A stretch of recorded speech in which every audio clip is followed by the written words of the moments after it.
Let's talk now about PCScript that applies to maps. There are several items here, and we will go through them also in alphabetical order. First one we'll talk about is set values. I correct myself. We are not going to go through them in alphabetical order. Set values allows you to set specific values into a map. So in this case, we have a map, US. The preview of the image template is on the left. We're setting a value for the state layer inside of this map, and values for the state Utah 33 and the California at 60. And you'll notice in the image on the right that Utah has a lighter green color and California a little bit darker green color, representing those values. Set hover allows you, very much like set hover in graphs, to set hover text on maps. So in this case, we are doing a set values again on the state layer of the US map, and then we're adding in to some hover text for the state of Utah, and we're specifying that we want it to show the name, the long name of that map item, and the value that has been associated with that map item. So the hover here is showing the mouse hovering over Utah, and it says the state of, and the %_long name macro has been replaced with Utah, which is the long name associated with that Utah element in the map, and the value, %_value, has been replaced with the value of 33, which is the value that we sent to Utah. So that's how the expansion macros work, and this could be done by doing a set hover on the map itself on the default shape as well, and you could get these values with one command to work for every state in the map. Drill down is very similar to hover.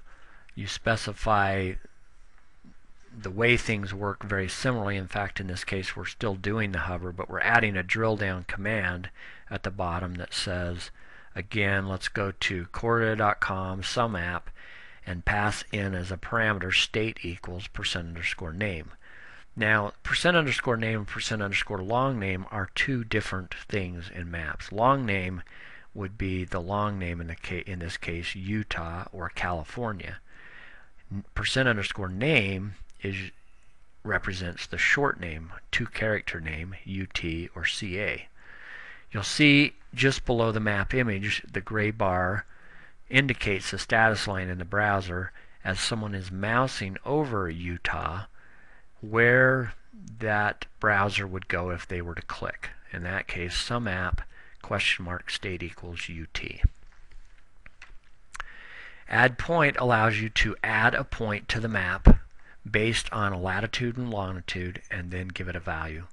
So in this case, we've added a point called 4 corners with a lat and long specified in a value of 33. Add line is similar to add point, but it allows you to take a lat long pair and specify a color, a width, and a style, a hover, and a drill down for a line that will be drawn between those 2 points. So the command at the bottom, we're adding a line from the 4 corners out into the border of Illinois, and we specified that the color would be red, the width would be 3, it's solid, and it's going to St. Louis, and so there's the line.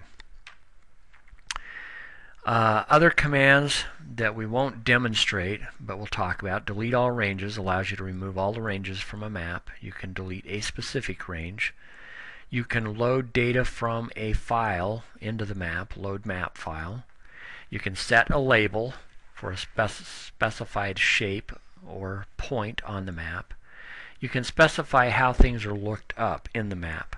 So for example, when we were setting data to Utah and California, we were using the 2-character code, and there are various ways that data can be looked up internally in the map. We have codes, we have names, and we have long names, and the automatic method internally usually works fine. It will find it.